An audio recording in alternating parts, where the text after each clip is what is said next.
Hi everyone, welcome to Glitch Guru. In today's video, we're going to show you how to resolve the issue of your apps not updating automatically on your iPhone.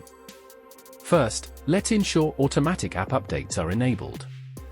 Open the Settings app on your iPhone, scroll down and tap Apps, then tap App Store. In this section, make sure the App Updates toggle is turned on. Next, if your updates still aren't happening, it could be due to insufficient storage. To check, go back to Settings, tap General, then select iPhone Storage. If you're running low on space, you may need to delete some unused apps to free up storage. Another factor that might pause app updates is low power mode.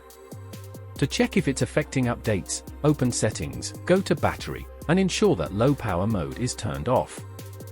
If you're in low data mode, it can prevent updates from occurring automatically over Wi-Fi or cellular data.